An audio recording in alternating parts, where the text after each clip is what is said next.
প্রিয় এইচএসসি শিক্ষার্থীরা, আমাদের আজকের এই ভিডিও লেকচারটি হবে গ্যাসের আণবিক গতিতত্ত্ব নিয়ে। সো প্রথমে আমরা দেখব গ্যাসের আণবিক গতিতত্ত্ব বলতে আমরা আসলে কি বুঝি। তারপর গ্যাসের আণবিক গতিতত্ত্বের যে মৌলিক স্বীকার্যসমূহ রয়েছে সেটি সম্পর্কে আমরা একটি একটি করে আলোচনা করব। তারপর গ্যাসের আণবিক গতিতত্ত্বের দ্বারা আমরা একটা সমীকরণ দ্বারা করাতে পারি। সেই সমীকরণটি ব্যবহার করে সিকিউ উপযোগী আমরা বেশ কয়েকটি ম্যাথস করে থাকবো। সো চলো প্রথমেই আমরা গ্যাসের আণবিক গতিতত্ত্ব বলতে আসলে আমরা যা বুঝি তা একটু এক্সপ্লেইন করি। সো গ্যাস সমূহের ভৌত ধর্মসমূহ ব্যাখ্যা করার জন্য কিছু বিজ্ঞানী যেমন ক্লসিয়াস, ম্যাক্সওয়েল, বোল্টজম্যান আরও অনেকেই ছিল, বাট তাদের নামগুলো আসলে মেনশন করার মতো। সো তারা অনেকগুলো যুক্তিসঙ্গত মতবাদ ব্যক্ত করেছিলেন। তাদের মাঝখানে কিছু যুক্তি গৃহীত হয়েছে এবং কিছু রিজেক্ট করা হয়েছে। যে সকল যুক্তি মতবাদ গ্রহণ করা হয়েছে তাদের সমষ্টিগত রূপকেই আসলে বলা হয় গ্যাসের গতিতত্ত্ব বা গ্যাসের আণবিক গতিতত্ত্ব। সো আশা করি গ্যাসের আণবিক গতিতত্ত্ব বলতে কি বুঝি তা আমরা ধরতে পেরেছি। সো এবার চলো গ্যাসের আণবিক গতিতত্ত্বের যে মৌলিক স্বীকার্যসমূহ রয়েছে তা একটি একটি করে জানা যাক। সো গ্যাসের আণবিক গতিতত্ত্বের প্রথম যে স্বীকার্য সেটি হচ্ছে গ্যাসের গঠন সংক্রান্ত। সো ধরো যে তোমার কাছে একটি এরকম একটা সিলিন্ডার রয়েছে, গ্যাস সিলিন্ডার। ওই গ্যাস সিলিন্ডারে গ্যাসের অনেকগুলো অণু থাকবে না?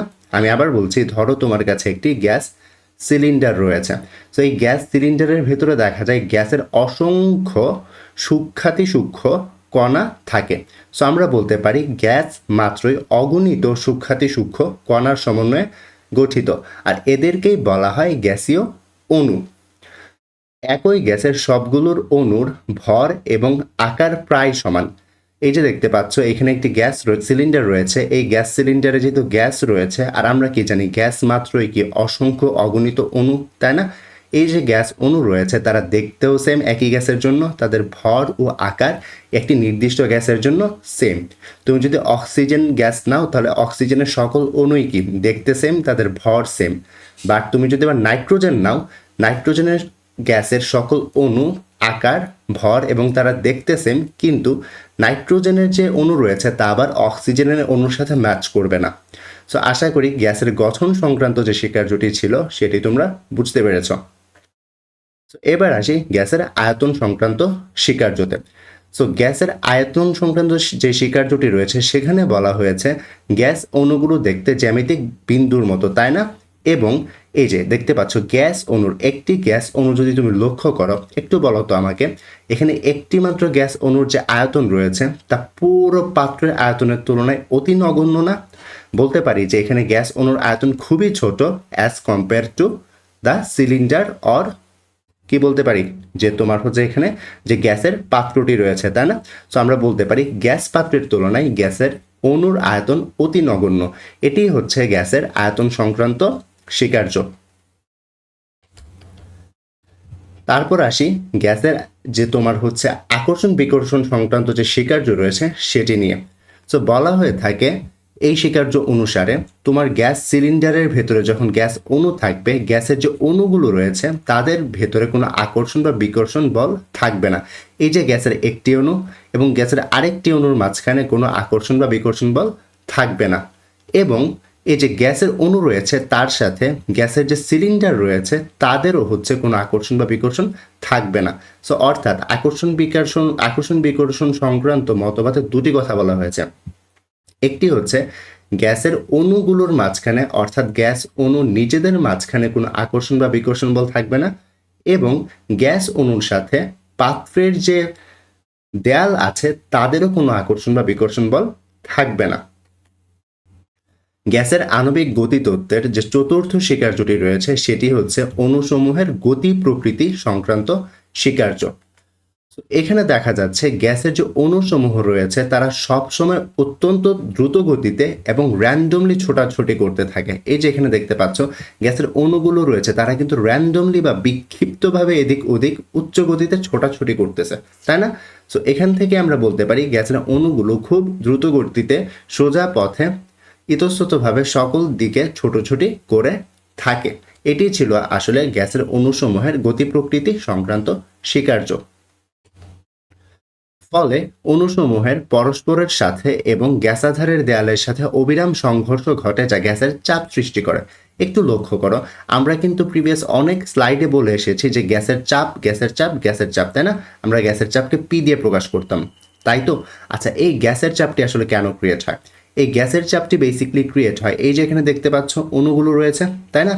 এই অণুগুলো গিয়ে গ্যাসের গায়ে ধাক্কা দিচ্ছে, তাই না? এখানে অ্যানিমেশনের মাধ্যমে দেখতে পাচ্ছ যে এখানে অণুগুলো গিয়ে গ্যাসের গায়ে ধাক্কা দিচ্ছে।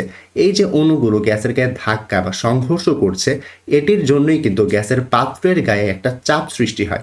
এটিকেই আমরা বেসিকলি গ্যাসের চাপ অর্থাৎ পি দিয়ে প্রকাশ করি।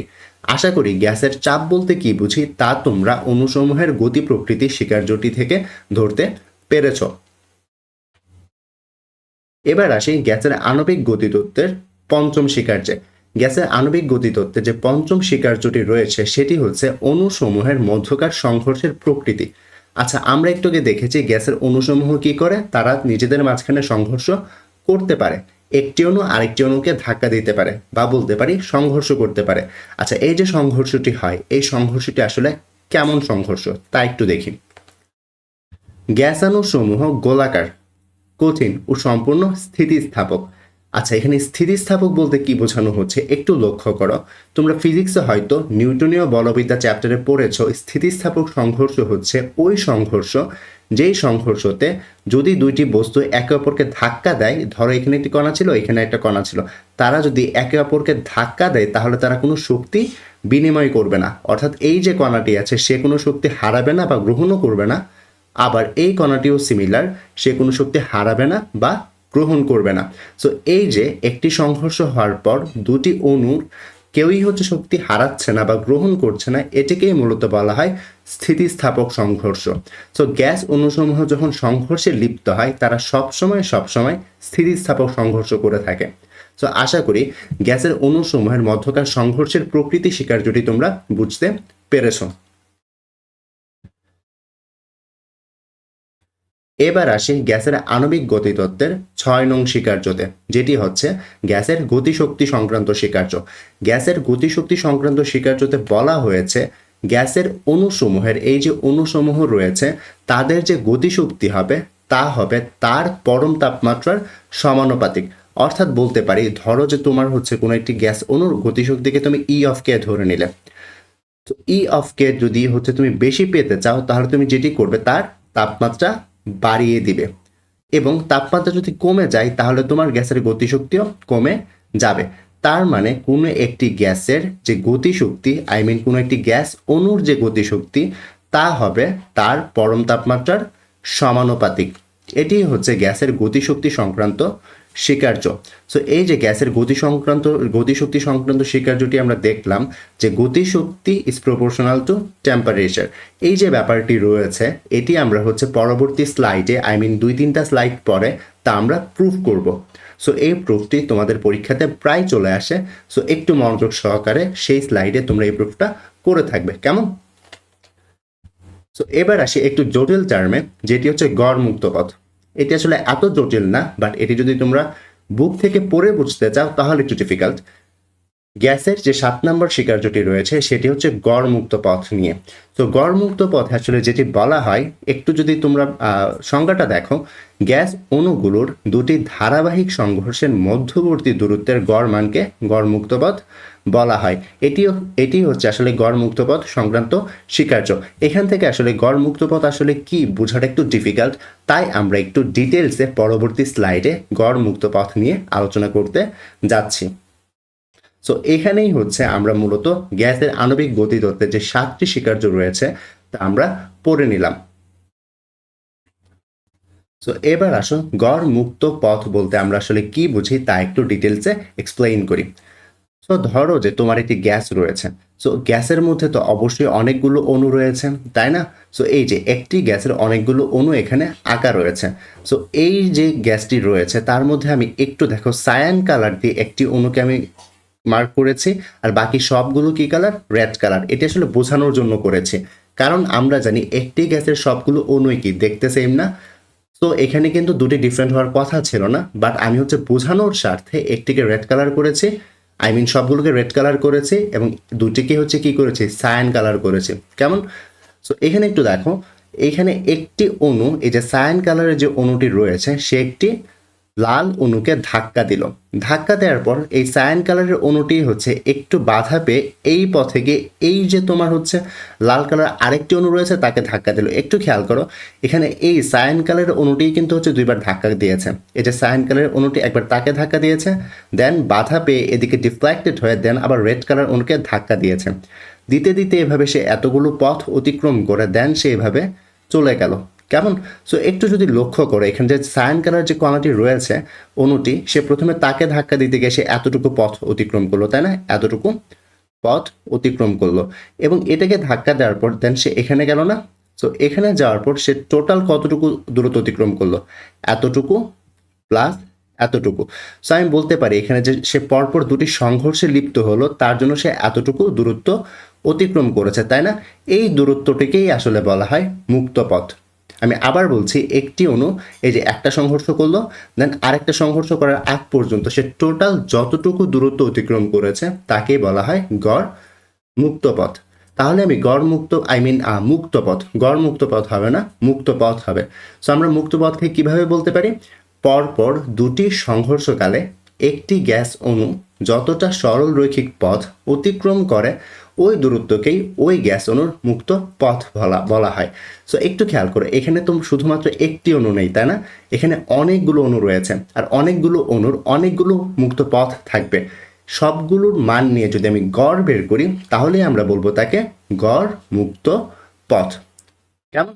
তো গড় মুক্ত পথ বলতে আমরা কি বুঝি তা একটু পড়ি, সংজ্ঞাটি আসলে কি বোঝাচ্ছে। সব মুক্ত পথের মোট দূরত্বকে মোট সংঘর্ষ সংখ্যা দ্বারা ভাগ করলে আমরা যে সংখ্যাটি পাবো তাকে আমরা বলবো গড় মুক্ত পথ। আশা করি গড় মুক্ত পথ সম্পর্কে যে কনসেপ্টটি ছিল তা তোমরা ভালোভাবে আয়ত্ত করতে পেরেছো। তো এবার আসি গ্যাসের অণুর বিভিন্ন প্রকার বেগ নিয়ে। আমরা একটু আগে দেখেছি যে প্রিভিয়াস স্লাইডগুলোতে গ্যাসের অণুগুলো বিক্ষিপ্তভাবে খুব দ্রুত গতিতে ছোটাছুটি করতে পারে, অর্থাৎ গ্যাস অণুর বেগ রয়েছে। এই যে বেগ রয়েছে সেগুলো অনেক ধরনের হতে পারে, সেগুলো নিয়ে আমরা আসলে এই স্লাইডে পড়বো একটু। সো গ্যাসের আমরা মূলত 3 ধরনের বেগ নিয়ে এই স্লাইডে আলোচনা করব। একটি হচ্ছে গড় বেগ, আরেকটি হচ্ছে সম্ভাব্যতম বেগ এবং লাস্টলি হচ্ছে বর্গমূল গড় বর্গবেগ। আমি একটু আবার রিপিট করছি যে কি কি, একটি হচ্ছে গড় বেগ, একটি হচ্ছে সম্ভাব্যতম বেগ এবং আরেকটি হচ্ছে বর্গমূল গড় বর্গবেগ। এই যে লাস্টে যে জিনিসটি দেখতে পাচ্ছ বর্গমূল গড় বর্গবেগ, এটি নিয়ে আমরা অনেকক্ষণ পড়াশোনা করব, কারণ আমাদের পরীক্ষার জন্য এই জিনিসটি হচ্ছে অনেকটা ইম্পর্ট্যান্ট। এই যে 3 ধরনের বেগ রয়েছে, এই 3 ধরনের বেগের মধ্যে আসলে বর্গমূল গড় বর্গবেগ যে বেগটি রয়েছে সেটি নিয়েই হচ্ছে আমাদের ম্যাথ আসে। সো এবার চলো প্রথমেই আমরা গড় বেগ বলতে কি বুঝি তা একটু দেখে নিই। গড় বেগ সিম্পলি কি, তুমি ধরো যে তোমার কাছে অনেকগুলো গ্যাসের কণা রয়েছে, ধরো তোমার কাছে n সংখ্যক গ্যাসের অণু রয়েছে। সো এই যে n সংখ্যক অণু রয়েছে তাদের ধরো প্রথম অণুটির বেগ c1, দ্বিতীয় অণুটির বেগ c2, এভাবে চলতে চলতে চলতে চলতে nতম যে অণু রয়েছে তার বেগ হচ্ছে c অফ n। সো তুমি এখন যদি সবগুলোর বেগের মানকে নিয়ে যোগ করো, দেন যোগ করার পর টোটাল অণু সংখ্যা দিয়ে ভাগ করে দাও, তাহলেই কি তুমি গড় বেগ পেয়ে যাবে না? তাহলেই কিন্তু তুমি গড় বেগ পেয়ে যাবে। সো এটাই আসলে হচ্ছে আমাদের গড় বেগের কনসেপ্ট। তাহলে গড় বেগ বলতে আমরা কি বুঝি? গ্যাসের অণুসমূহের বেগের গড়। সিম্পলি তুমি সবগুলো অণুর বেগ নিবে, নিয়ে দেন যোগ করবে, দেন তাদের অণু সংখ্যা দিয়ে ভাগ করে দিলেই তুমি কি পাবে? গড় বেগ পেয়ে যাবে। আশা করি গড় বেগ বলতে আমরা কি বুঝি তা তোমরা ধরতে পেরেছ। এবার আসি সম্ভাব্যতম বেগ বলতে আমরা কি বুঝি। তো একটু খেয়াল করো, সম্ভাব্যতম বেগ বলতে আমরা যেটা বুঝি সেটি হচ্ছে, তুমি ধরো যে তোমার কাছে প্রায় 5টি কণা রয়েছে। কেমন? 5টি গ্যাসের অণু রয়েছে। আমি বারবার কণা বলছি, আসলে এটি অণু হবে। তুমি ধরো যে 5টি গ্যাসের অণু রয়েছে। তো এই 5টি গ্যাসের অণুর মধ্যে 4টির বেগ হচ্ছে 2 মিটার পার সেকেন্ড। আমি এমনিতেই বোঝানোর জন্য বলছি যে 4টির বেগ হচ্ছে 2 মিটার পার সেকেন্ড এবং একটির বেগ হচ্ছে ধরো 1 মিটার পার সেকেন্ড। সো একটু বলো তো, তুমি র্যান্ডমলি যদি একটি অণু ধরে নাও তাহলে তুমি কি বলবে কোন বেগটি পাওয়ার সম্ভাবনা সবচেয়ে বেশি, 1 মিটার/সেকেন্ডের নাকি হচ্ছে 2 মিটার/সেকেন্ডের? সো স্বভাবতই আমাদের বলার চান্স বেশি, যেহেতু 4টি অণুর বেগ হচ্ছে 2 মিটার/সেকেন্ড এবং একটি অণুর বেগ হচ্ছে 1 মিটার/সেকেন্ড।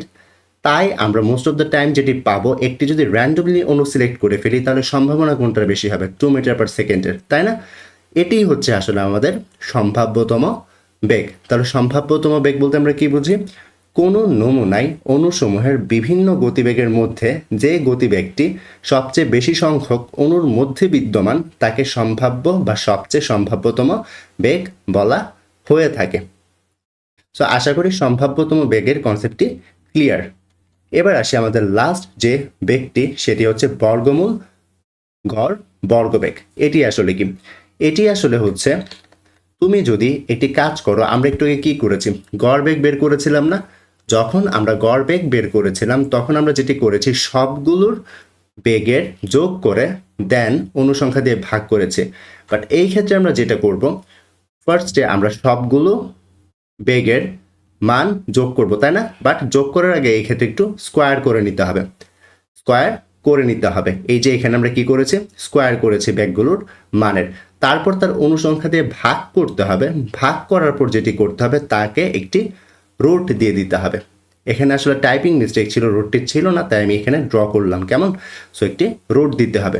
সো একটু খেয়াল করো, বর্গমূল গড় বর্গবেগ বলতে কি বোঝাচ্ছে, তুমি ফার্স্টে সবগুলো অণুর বেগ নাও, দেন তাদের বেগের মানকে স্কোয়ার করে তাদের যোগফল নির্ণয় করো।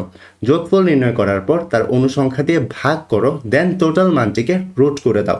এটি হচ্ছে আসলে আমাদের বর্গমূল গড় বর্গবেগ। সো যদি আমরা সংজ্ঞায়িত করতে চাই তাহলে আমরা কিভাবে সংজ্ঞায়িত করব? কোনো গ্যাসের অণুসমূহের গতিবেগের বর্গের, এই যে গতিবেগের বর্গ করলাম, বর্গের গড় মানের, এই যে বর্গের যে গড় মান ছিল ওই গড় মানের বর্গমূলকেই আমরা হচ্ছে কি বলে থাকি, অণুসমূহের বর্গমূল গড় বর্গবেগ, বা আমরা বলতে পারি আরএমএস বেগ। বর্গমূল গড় বর্গবেগকে আরএমএস বেগ বা সিআরএমএস বেগও বলা হয়ে থাকে। আরএমএস বলতে কি বোঝায়? আরএমএস বলতে বোঝায় রুট মিন স্কোয়ার।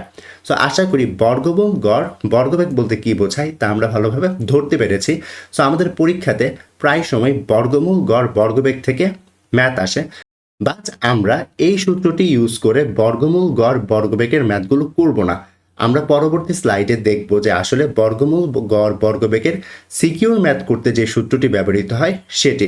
বাট এটি আসলে কি, এটা আসলে আমাদের কনসেপ্টের জন্য বা থিওরিটিক্যাল পার্টের জন্য এটি একটু আমরা মনে রাখবো। 2 or 3 মার্কসের জন্য যদি কখনো কোয়েশ্চেন আসে তখন আমরা এই কনসেপ্টটি ইউজ করতে পারি। সো আমাদের ম্যাথ করার জন্য যে কনসেপ্টটি প্রয়োজন সেগুলো আমরা পরবর্তী স্লাইডে দেখব। সো এবার আসলে আমরা এই স্লাইডটিতে দেখব কিভাবে আমরা বর্গমূল গড় বর্গবেগ নির্ণয় করে থাকি। সো বর্গমূল গড় বর্গবেগ নির্ণয় বা বলতে পারি সিআরএমএস বেগ নির্ণয়ের জন্য আমরা যে সূত্রটি ইউজ করি সেটি হচ্ছে √3RT divided by m into 10⁻³ এই যে সূত্রটি রয়েছে এই সূত্রটি ইউজ করি আমরা হচ্ছে বর্গমূল গড় বর্গবেগ বা সিআরএমএস বেগ নির্ণয় করে থাকবো। সো এখানে আসো একটু দেখি কার কি পরিচয়। সো প্রথমতই কি সিআরএমএস বলতে আমরা কি বুঝি, বর্গমূল গড় বর্গবেগ, এবং আর কি, আর হচ্ছে সার্বজনীন মোলার গ্যাস ধ্রুবক যার মান হচ্ছে এসআই এককে 8.314 জুল পার কেলভিন পার মোল।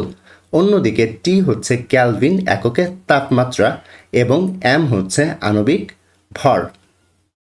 সো এই কনসেপ্টটি ইউজ করে পরবর্তী স্লাইডে আমরা একটা ম্যাথ করব।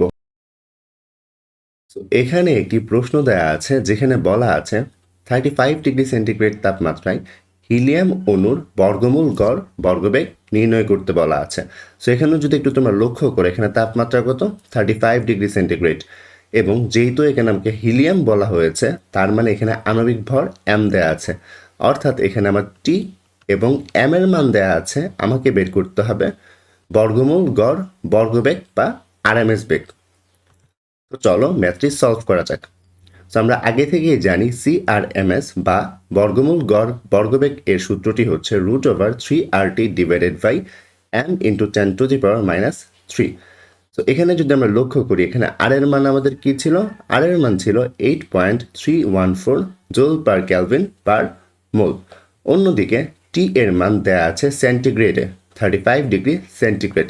আমরা যদি ক্যালভিনে নিতে চাই তাহলে 273 যোগ করলেই কিন্তু আমার মানটি ক্যালভিনে চলে আসবে। এবং এখানে এম এর যে ভ্যালু সেটি হচ্ছে 4 গ্রাম পার মোল, কারণ এখানে হিলিয়াম অণু নিয়ে কথা বলা হয়েছে। হিলিয়াম অণুর আণবিক ভর হচ্ছে 4 গ্রাম পার মোল। এখন যদি এই সবগুলো মান আমি আমার যথাযথ স্থলে বসিয়ে দিই সূত্রের, তাহলেই আমি কি আরএমএস বেগ পেয়ে যাব। তো এখানে আমি আরএমএস বেগ পেয়েছি 1.386 into 10⁻³ metre per second. So আমরা বলতে পারি এখানে 35 ডিগ্রি সেন্টিগ্রেড তাপমাত্রায় হিলিয়াম অণুর বর্গমূল গড় বর্গবেগ হবে 1.386 ইন্টু 10⁻³ মিটার পার সেকেন্ড। এভাবে চাইলে খুব ইজিলি এই সূত্রটি ব্যবহার করে আমরা এই ম্যাথগুলো করে ফেলতে পারি। তো এবার আসো আমরা আরেকটি কোয়েশ্চেন সলভ করি। এখানে প্রশ্নে বলা আছে 30 ডিগ্রি সেন্টিগ্রেড তাপমাত্রায় একটি গ্যাস অণুর বর্গমূল গড় বর্গবেগ এত হলে গ্যাস অণুটির আণবিক ভর নির্ণয় করতে বলা হয়েছে।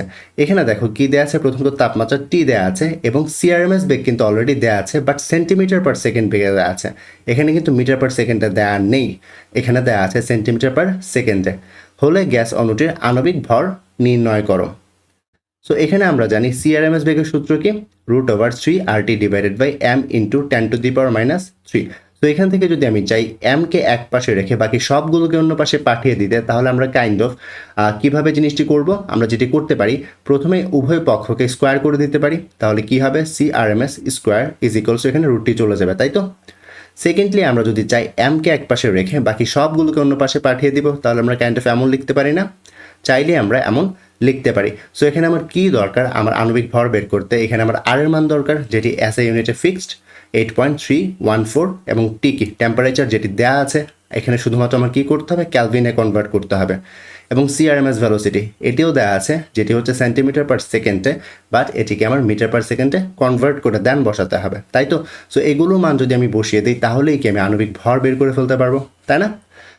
সো এখানে আর এর ভ্যালু এসআই ইউনিটে 8.314 জুল পার ক্যালভিন পার মোল এবং টেম্পারেচার যেহেতু আমার সেন্টিগ্রেডে দেওয়া আছে তার সাথে আমি 273 যোগ করে ক্যালভিনে নিয়ে নেব। এবং সিআরএমএস বেগ যেহেতু আমার সেন্টিমিটার পার সেকেন্ডে দেওয়া আছে তাকে 100 দিয়ে ভাগ করে আমি মিটার পার সেকেন্ডে নিয়ে নিব। সো এখন যদি আমি সবগুলো মান যথাযথ স্থলে বসিয়ে দিই তাহলেই আমি কি পাবো, আণবিক ভর পেয়ে যাব, তাই তো। সো আমি বলতে পারি 30 ডিগ্রি সেন্টিগ্রেড তাপমাত্রায় একটি গ্যাস অণুর বর্গমূল গড় বর্গবেগ যদি এত হয় তাহলে অণুটির আণবিক ভর হবে 16.27 গ্রাম পার মোল। সো দেখতেই পাচ্ছ কত ইজিলি চাইলেই গড় মূল বর্গবেগ কনসেপ্টটি ইউজ করে আমরা ম্যাথগুলো সলভ করতে পারি। আশা করি ম্যাথগুলো তোমরা খুব ইজিলি ধরতে পারছো। সো এখানে আরেকটি ম্যাথ দেওয়া আছে, যেখানে প্রশ্নে বলা আছে 25 ডিগ্রি সেন্টিগ্রেড তাপমাত্রায় এবং 100 কিলোপ্যাসকেল চাপে একটি গ্যাসের ঘনত্ব হচ্ছে 1.43 গ্রাম পার লিটার। যদি এমন হয় জানতে চাওয়া হয়েছে এসটিপিতে গ্যাস অণুর আরএমএস ব্যাগ কত। কেমন, তো একটু খেয়াল করো, এখানে যেটি জানতে চাওয়া হয়েছে এসটিপিতে আরএমএস ব্যাগ, তাই না। এখানে কিন্তু ডাটাতে আছে 25 ডিগ্রি সেন্টিগ্রেডে। একটু লক্ষ্য করো, এসটিপি বলতে আমরা কি বুঝি, 0 ডিগ্রি সেন্টিগ্রেড টেম্পারেচার এবং 1 atm চাপ, বাট এখানে দেওয়া আছে কি 25 ডিগ্রি সেন্টিগ্রেডে এবং 100 কিলোপ্যাসকেল চাপে গ্যাসের ঘনত্ব দেওয়া আছে। তার মানে এসটিপিতে আমার কোনো ডাটা দেয়া আপাতত নেই, বাট আমাকে আরএমএস বেগ বের করতে বলা হয়েছে এসটিপিতে, অর্থাৎ 0 ডিগ্রি সেন্টিগ্রেডে, তাই তো। সো আমরা জানি আরএমএস ভ্যালোসিটি যে সূত্র রয়েছে সেটি হচ্ছে √3 RT divided by m into 10⁻³ আমাকে যেহেতু এসটিপিতে মূল গড় বর্গবেগ বা আরএমএস বেগ বের করতে বলা হয়েছে, সো আমি একটু বুঝতে পারতেছি যে এখানে আর এর ভ্যালু যেটি হবে সেটি হচ্ছে 8.314 যেটি ফিক্সড থাকে, বা টেম্পারেচার কত হবে, টেম্পারেচার অবশ্যই 0 ডিগ্রি সেন্টিগ্রেড, অবশ্যই আমরা ক্যালভিনে কনভার্ট করে নিব, বাট এখানে টেম্পারেচার তাহলে কত, 0 ডিগ্রি সেন্টিগ্রেড। বাট ব্যাপার হচ্ছে এসটিপিতে কোনো একটি গ্যাসের আণবিক ভর যত হবে, এম এর মান যত হবে, 25 ডিগ্রি সেন্টিগ্রেড তাপমাত্রা এবং এত প্রেশারে তার আণবিক ভর সেম হবে না। সো এখান থেকে আমি ক্লিয়ারলি বুঝতে পারছি আমাকে যেটি করতে হবে, 25 ডিগ্রি সেন্টিগ্রেড তাপমাত্রা এবং এত কিলোপ্যাসকেল চাপে ঘনত্ব যদি এত হয়, তার আণবিক ভর যেটা হবে তার থেকে এসটিপিতে কনভার্ট করলে তার আণবিক ভর কত হবে সেটি একটু বের করতে হবে। কেমন? সো চলো আমরা এই কাজটি করি। সো এখানে আমরা জানি যে আর হচ্ছে কি সার্বজনীন মোলার গ্যাস ধ্রুবক, যার মান আমরা জানি, এবং টি কত, টি হচ্ছে এসটিপির জন্য টি হচ্ছে 0 ডিগ্রি সেন্টিগ্রেড, এবং তাকে যদি আমরা ক্যালভিনে নেই 273 দিয়ে যোগ করতে হয়। সো এসটিপির জন্য আমার টেম্পারেচার কত? এসটিপির জন্য আমার টেম্পারেচার হচ্ছে 273 ক্যালভিন। এটি কার জন্য? এটি এসটিপির জন্য। প্রিভিয়াস ক্লাসগুলোতে আমরা দেখে এসেছি ঘনত্ব এবং তাপমাত্রার মাঝখানে একটি সম্পর্ক ছিল, যেটি হচ্ছে D1 T1 is equals two D2 T2। So এখানে D1 কি? D1 হচ্ছে T1 তাপমাত্রায় ঘনত্ব, এবং D2 কি? D2 হচ্ছে T2 তাপমাত্রায় ঘনত্ব। এর মানে তাপমাত্রা চেঞ্জ হলে ঘনত্বও চেঞ্জ হয়ে যায়, তাই না?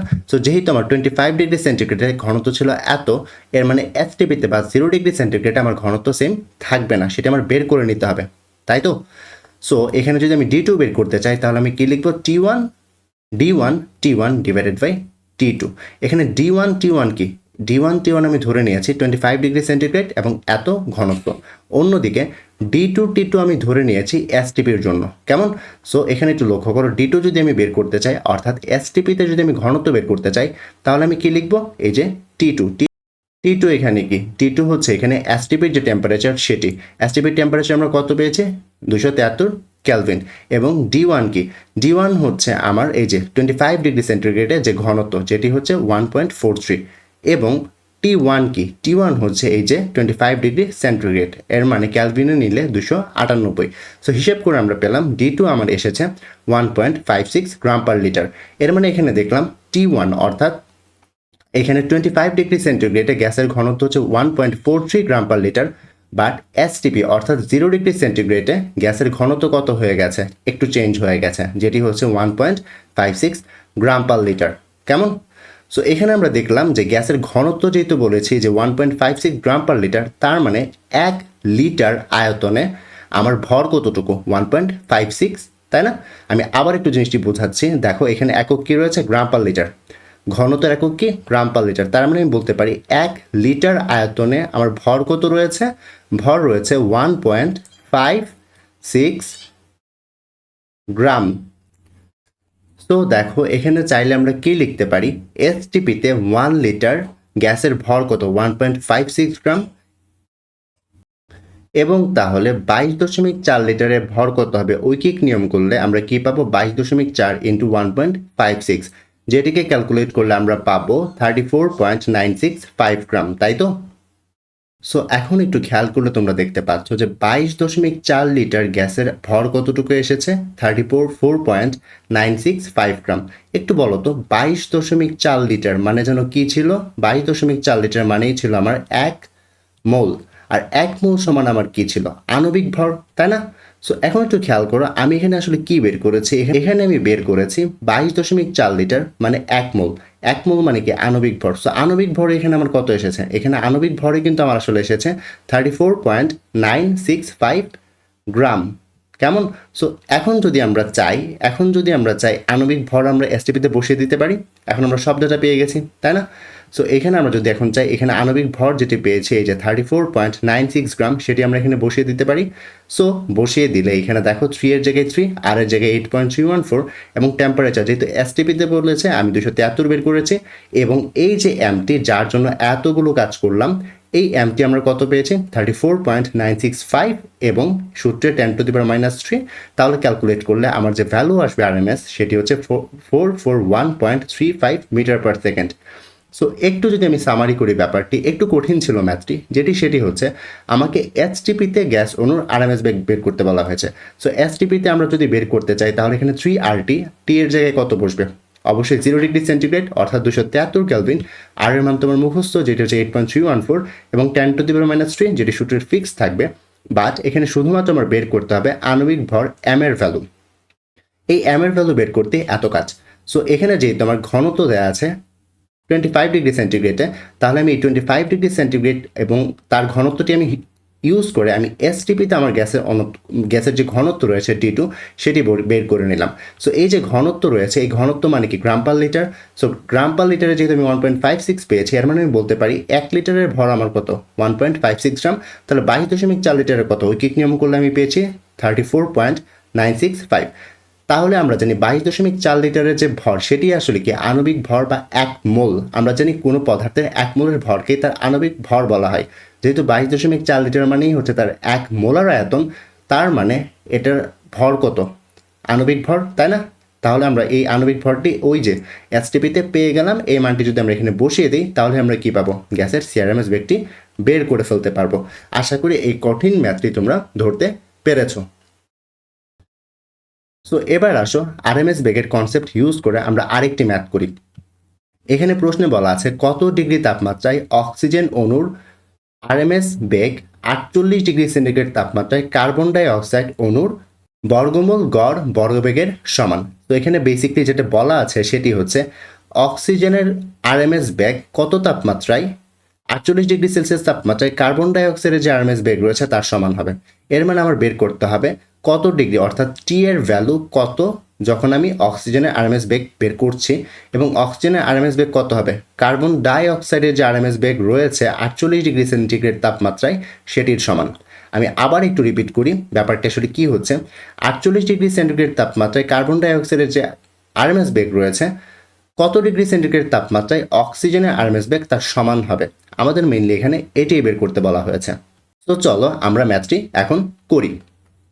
সো এখানে আমরা প্রথমেই যেটি বের করব 48 ডিগ্রি সেন্টিগ্রেড তাপমাত্রায় কার্বন ডাই অক্সাইড অণুর বর্গমূল গড় বর্গবেগ আসলে কত। সো আমরা সূত্র জানি, তাই না? সো এখানে আমরা দেখতে পাচ্ছি যে আমার আর এর ভ্যালু কত, মুখস্থ ভ্যালু যেটি আমরা বারবার করছি, টি কত। যেহেতু 48 ডিগ্রি সেন্টিগ্রেডে বলেছে তার সাথে 273 যদি আমরা যোগ করি তাহলেই আমরা কি পাবো? ক্যালভিনে পেয়ে যাব। এবং এখানে কার্বন ডাই অক্সাইডের যেহেতু আমরা আরএমএস বেগ বের করছি, কার্বন ডাই অক্সাইডের আণবিক ভর কত? 44 গ্রাম পার মোল, তাই না? সো এই মানগুলো যদি আমি এখানে বসিয়ে দিই তাহলে আমি কার্বন ডাই অক্সাইড গ্যাসের 48 ডিগ্রি সেন্টিগ্রেড তাপমাত্রায় আরএমএস বেগ পেয়ে যাব, যেটি এসেছে আমার 426.57 মিটার পার সেকেন্ড। এবার একটু খেয়াল করো, আমাকে জানতে চেয়েছিল যে কত ডিগ্রি তাপমাত্রায় অক্সিজেন অণুর আরএমএস বেগ এই তাপমাত্রায় কার্বন ডাই অক্সাইডের আরএমএস বেগের সমান হবে, তাই তো? এর মানে আমি বলতে পারি এখানে আমার অক্সিজেনের আরএমএস বেগও আসলে কত আসবে? 426.57 মিটার পার সেকেন্ড, তাই তো? টি ডিগ্রি সেন্টিগ্রেড তাপমাত্রায় অক্সিজেন অণুর বর্গমূল গড় বর্গবেগ হবে আসলে আমার কার্বন ডাই অক্সাইড অণুর যে বর্গমূল গড় বর্গবেগ ছিল তার সমান। কেমন? সো এখানে যদি আমরা আরএমএস বেগের সূত্রটি লিখি যেটি আমাদের ছিল √3 RT divided by m into 10⁻³ এখানে দেখো আমি অক্সিজেন অণুর আরএমএস বেগের জায়গায় আমি কার্বন ডাই অক্সাইড এর আরএমএস বেগ লিখেছি। কেন লিখেছি? কারণ আমরা দেখেছি যে প্রশ্নে লেখা রয়েছে যে তারা সমান হবে। এই যে কার্বন ডাই অক্সাইড এবং এই যে কার্বন ডাই অক্সাইড এবং অক্সিজেন অণুর আরএমএস বেগটি সমান হবে, তাই তো? তাই আমরা এখানে কার্বন ডাই অক্সাইডেরটি ইউজ করেছি। তো এখান থেকে চাইলে আমরা টিকে এক পাশে রেখে বাকি সবগুলোকে অন্য পাশে পাঠিয়ে দিতে পারি। যদি পাঠিয়ে দিই কাইন্ড অফ এমন আসবে, তাই তো? আর এখানে টিকেই তো আমাদের বের করতে হবে, তাই না? তো এখানে কার্বন ডাই অক্সাইড গ্যাসের আরএমএস বেগ কত ছিল? এত। এবং এখানে যেহেতু আমি অক্সিজেন অণুর আরএমএস বেগ বের করছি তাই মলিকুলার মাস বা আণবিক ভর হবে অক্সিজেনের, যেটি হচ্ছে 32। সূত্রে 10⁻³ এবং 3 এবং আর এর জায়গায় মোলার গ্যাস ধ্রুবক। তাহলে আমরা এখানে টেম্পারেচারটি পেয়ে যাব অবশ্যই ক্যালভিন এককে, যেটি এসেছে 233.45 ক্যালভিন। আমরা জানি ক্যালভিন থেকে আমরা যদি সেন্টিগ্রেডে নিতে চাই তাহলে ক্যালভিন থেকে 273কে মাইনাস করলেই সেন্টিগ্রেডের তাপমাত্রা পাওয়া যায়। সো হিসেব করলে পাওয়া যাবে -39.55 ডিগ্রি সেন্টিগ্রেড। অর্থাৎ আমি বলতে পারি -39.55 ডিগ্রি সেন্টিগ্রেড তাপমাত্রায় অক্সিজেন অণুর বর্গমূল গড় বর্গবেগ হবে 48 ডিগ্রি সেন্টিগ্রেড তাপমাত্রায় কার্বন ডাই অক্সাইড অণুর বর্গমূল গড় বর্গবেগের সমান। কেমন? সো আশা করি এই ম্যাথটি তোমরা বুঝতে পেরেছ। সো এই স্লাইডটিতে আমরা পড়ব গতি তত্ত্ব থেকে কিভাবে গতি শক্তির হিসাব বের করা যায়। তোমাদেরকে পরীক্ষাতে প্রায় কোয়েশ্চেন করা হয়ে থাকে কোনো একটি অণুর গতিশক্তির হিসাব করতে। এই গতিশক্তির হিসাবগুলো তোমরা কিভাবে গতি তত্ত্ব ইউজ করে বের করবে তা একটু আমরা এই স্লাইডটিতে দেখব। তো প্রথমত গ্যাসের আণবিক তত্ত্ব থেকে ক্লসিয়াস একটি সমীকরণ দ্বারা করান, যে সমীকরণটি হচ্ছে এরকম যে PV = 1/3 mNc²। এখানে কার কি পরিচয় একটু দেখে নিই। P স্বভাবতই আগের মতো চাপ, V হচ্ছে আয়তন গ্যাসের এবং এম হচ্ছে একটি অণুর ভর। লক্ষ্য করো এম কিন্তু এই যে ছোট হাতের এম, এটি কিন্তু পুরো অণুর ভর না, এটি হচ্ছে একটি অণুর ভর। পুরো গ্যাসের ভর না, এটি হচ্ছে একটি অণুর ভর। এবং এন হচ্ছে মোট অণু সংখ্যা, এই যে একটি গ্যাস রয়েছে ওই গ্যাসের টোটাল কতটি অণু রয়েছে। এবং সি হচ্ছে মূল গড় বর্গবেগ বা আরএমএস বেগ। সো একটু লক্ষ্য করো, এখন যদি আমি চাই এই যে 1/3 এই টার্মটিকে আমি চাইলে 2/3 ইন্টু 1/2 লিখতে পারি, তাই না? এই যে 2/3 ইন্টু 1/2, এই যে 2 কাটা যায়, এর মানে 1/3 থাকে আবার, তাই না? সো তাই আমি 1/3 কে আমি চাইলে কি লিখতে পারি, 2/3 ইন্টু হাফ, এই যে 2/3 ইন্টু হাফ লিখতে পারি, তাই তো? এবং এখানে যে আমরা এন সি স্কোয়ার রয়েছে এই জায়গায় চাইলে আমরা একটু এডিট করতে পারি। একটু দেখো এখানে আমরা কি করেছি, এখানে এন সি স্কোয়ারের জায়গায় এম সি স্কোয়ার লিখেছি। এর মানে আমি বলতে পারি কে আমি রিপ্লেস করে আমি কি লিখেছি, ক্যাপিটাল এম লিখেছি। কেমন? আসলে এখানে যেটি হয়েছে সেটি হচ্ছে এম হচ্ছে আমার মোট গ্যাসের ভর। এম কি আমার? এম হচ্ছে আমার মোট গ্যাসের ভর। এই যে এই ছোট হাতের এম কি ছিল, একটি অণুর ভর, এবং বড় হাতের যে এন রয়েছে সেটি হচ্ছে মোট অণু সংখ্যা। দেখো একটি অণুর ভরের সাথে যদি আমি মোট অণু সংখ্যা গুণ করি তাহলে আমি কি মোট গ্যাসের ভর পেয়ে যাব না? অর্থাৎ আমি এখানে মোট গ্যাসের ভরকে এম পেয়ে যাব, তাই তো? তাই আমি এম এন এর জায়গায় রিপ্লেস করে আমি হচ্ছে এম লিখেছি, ক্যাপিটাল এম। আশা করি এই পার্টটুকু তোমরা বুঝতে পেরেছো। সো এখন যদি একটু লক্ষ্য করো, কোনো একটি জিনিসের গতিশক্তি বলতে আমরা আসলে কি বুঝি? আচ্ছা, কোনো একটি জিনিসের গতিশক্তি বলতে আমরা যেন কি বুঝি, হাফ এম ভি স্কোয়ার, তাই না? এম কি ভর, ভি কি তার গতিবেগ, তাই না? বাট যেহেতু এখানে আমি বেগকে সি দ্বারা প্রকাশ করেছি, তাই আমি কোনো জিনিসের গতিশক্তি বলতে আমরা বুঝবো হাফ এম সি স্কোয়ার। অর্থাৎ এই যে এখানে টার্মটি রয়েছে হাফ এম সি স্কোয়ার, তাকে আমরা গতিশক্তি বলতে পারি, তাই না? এই যে হাফ এম সি স্কোয়ারের জায়গায় আমরা কি লিখলাম, গতিশক্তি লিখে ফেললাম। সো এখানে যদি একটু কাজ করি, যে এখানে কে অফ ই বা গতিশক্তি যেটি রয়েছে, ইকেই কিন্তু এখানে গতিশক্তি। এই ইকে কে এক পাশে রেখে বাকি সব কিছুকে অন্য পাশে পাঠিয়ে দিলে আমি সমীকরণটিকে এভাবে লিখতে পারবো না, যে K E is equals to 3/2 PV. P কি চাপ, ভি হচ্ছে গ্যাসের আয়তন, কে ডট ই কি কাইনেটিক এনার্জি বা মোট গতিশক্তি। সো এই সমীকরণটি ইউজ করে চাইলে আমি খুব ইজিলি কোনো একটি গ্যাসের গতিশক্তি বের করতে পারি। এর মানে এটি হচ্ছে আমার এক মোল গ্যাসের গতিশক্তির রাশিমালা। এবং অন্যদিকে আমরা পড়ে এসেছি পিভি ইকুয়ালস টু এনআরটি, তাই না? যেহেতু এক মোল গ্যাস, এর মানে এন এর মান 1, সো আমরা লিখতে পারি পিভি ইকুয়ালস টু আরটি। একটু লিখে দেখাই, আমরা কি পড়েছি, পিভি ইকুয়ালস টু এন আর টি, তাই না? আর এক মোল গ্যাসের জন্য এন এর মান কত, 1, তার মানে আমি লিখতে পারি পিভি ইকুয়ালস টু আরটি, তাই তো? সো এখানে আমি পিভি এর জায়গায় আরটি লিখেছি। তার মানে আমি চাইলে এক মোল গ্যাসের জন্য আমি কি করতে পারি, এক মোল গ্যাসের জন্য আমি চাইলেই হচ্ছে যেটি লিখতে পারি সেটি হচ্ছে kinetic energy is equals to 3/2 R T. So ইহাই হচ্ছে আমার এক মোল গ্যাসের গতিশক্তি। এখন যদি আমরা এন মোল গ্যাসের জন্য গতিশক্তি বের করতে চাই তাহলে আমার সিম্পলি কি করতে হবে, এনটাকে এখানে বসিয়ে দিতে হবে। সো আমি যদি চাই এন মোল গ্যাসের গতিশক্তি বের করতে তাহলে আমি এই সমীকরণটি ইউজ করব। সো এখানে তোমরা দেখতে পাচ্ছ kinetic energy is equals to 3/2 into nRT. যদি তোমরা একটু লক্ষ্য করো, এখানে দেখতে পাচ্ছ কাইনেটিক এনার্জি বা গতিশক্তি শুধুমাত্র তাপমাত্রার উপর ডিপেন্ড করছে, তাও সমানুপাতিক। দেখো এখানে 3/2 এটি একটি ধ্রুবক, এন এটিও ইটসেলফ একটি ধ্রুবক, এবং আর এটিও একটি ধ্রুবক। এখানে ধ্রুবক নয় যেটি, সেটি হচ্ছে আসলে টি, কারণ তাপমাত্রার পরিবর্তন হতে পারে। সো এখানে আমরা দেখতে পাচ্ছি কাইনেটিক এনার্জি আসলে ডিরেক্টলি প্রপোর্শনাল, অর্থাৎ সমানুপাতিক হচ্ছে টেম্পারেচার বা তাপমাত্রার। অর্থাৎ আমি লিখতে পারি kinetic energy is proportional to temperature. সুতরাং আদর্শ গ্যাসের ক্ষেত্রে আমরা বলতে পারি গতিশক্তি উহার উপর আরোপিত পরম তাপমাত্রার সমানুপাতিক। আচ্ছা, এই ব্যাপারটি কিন্তু আমরা অনেকক্ষণ আগে যখন আমরা গ্যাসের স্বীকার্য পড়ছিলাম তখন দেখে এসেছিলাম 6 নম্বর স্বীকার্যতে। আশা করি জিনিসটি তোমাদের মনে ছিল। আসলে আমরা এভাবেই প্রমাণ করতে পারি যে একটি গ্যাসের গতিশক্তি তাহার উপর আরোপিত তাপমাত্রার সমানুপাতিক।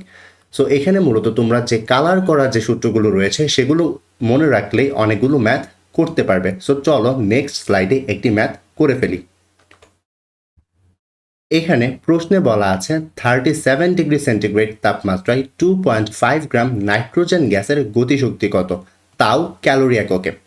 তো একটু লক্ষ্য করলে দেখা যাবে যে এখানে তাপমাত্রা দেওয়া রয়েছে এবং ডাব্লিউ দেওয়া রয়েছে, আর যেহেতু এখানে গ্যাসের নাম বলা রয়েছে তার মানে তার আণবিক ভরও দেওয়া আছে। এখন আমার জানতে চাওয়া হয়েছে গ্যাসের গতিশক্তি কত।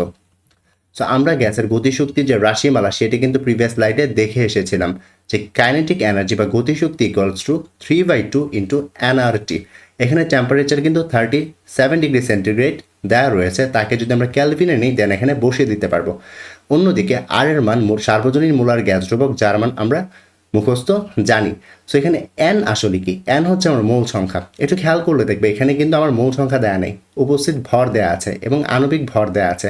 সো আমরা চাইলেই কিন্তু উপস্থিত ভর এবং আণবিক ভর থেকে আমরা এনটিকে বের করে ফেলতে পারি, তাই না? সো চলো ম্যাথটি স্টেপ বাই স্টেপ সলভ করা যাক। সো প্রথমে আর এর ভ্যালু আমরা জানি এবং টি যেহেতু এখানে সেন্টিগ্রেড দেওয়া আছে আমি তাকে 273 যোগ করে ক্যালভিনে নিয়ে যাব। এবং অন্যদিকে যেহেতু নাইট্রোজেন গ্যাস বলা হয়েছে তার মানে আণবিক ভর কত, 28 গ্রাম পার মোল। এবং এখানে আমরা এন যেটি ছিল সেটি কি মৌল সংখ্যা না, আর মৌল সংখ্যা ইকুয়ালস আমরা কি জানতাম, W/m। সো এখানে যেহেতু আমার W হচ্ছে 2.5 গ্রাম বসিয়ে দিলাম এবং এম কি আণবিক ভর, যেটির মান আমরা পেয়েছি 28 গ্রাম। কেমন? সো এখন যদি আমরা চাই এখানে মোল সংখ্যা খুব ইজিলি বের করতে পারবো, যেটি আসবে 0.089 মোল। এখন এই সবগুলো মান আর এর মান, টি এর মান, এন এর মান এবং এম এর মান যদি আমরা এই সমীকরণে বসিয়ে দিই তাহলেই কিন্তু আমরা গতিশক্তি পেয়ে যাব। তো এখানে দেখতে পাচ্ছ এন এর মান কত বসিয়েছি, এন এর মান এখানে 0.089 মোল বসিয়েছি, আর এর মান মুখস্থ ভ্যালু যেটি হচ্ছে 8.314 এবং টেম্পারেচার কত 310 পেয়েছিলাম। এখানে বসালে আমার যে ভ্যালুটি আসবে যেটি হচ্ছে 344.07 জোল। আর আমরা জানি জোল থেকে যদি আমরা ক্যালোরি এককে নিতে চাই তাহলে সিম্পলি আমার কি করতে হয়, 4.184 দিয়ে ভাগ করতে হয়। ভাগ করলে আমরা কি ক্যালোরি এককে মান পেয়ে যাব। সো অর্থাৎ এই ম্যাথের জন্য আমরা বলতে পারি 37 ডিগ্রি সেন্টিগ্রেড তাপমাত্রায় 2.5 গ্রাম নাইট্রোজেন গ্যাসের গতিশক্তি হবে ক্যালোরি এককে 82.24 ক্যালোরি। সো আশা করি গ্যাসের গতিতত্ত্ব নিয়ে যে সকল ম্যাথ আসে তা তোমরা ভালোভাবে আত্মস্থ করতে পেরেছ। তোমরা যখন বাসায় নিজেরা খাতা কলম নিয়ে এই ম্যাথগুলো বারবার করবে তখন খুব ইজিলি জিনিসগুলো তোমাদের মাথায় ঢুকতে থাকবে। সো আশা করি আজকের এই পুরো ভিডিও লেকচারটি তোমরা ভালো মতন বুঝতে পেরেছ। তোমাদের যদি কোনো ধরনের কনফিউশন থাকে তোমরা তা কমেন্ট বক্সে জানিয়ে দিতে পারো। সো আজকের এই লম্বা ভিডিওটির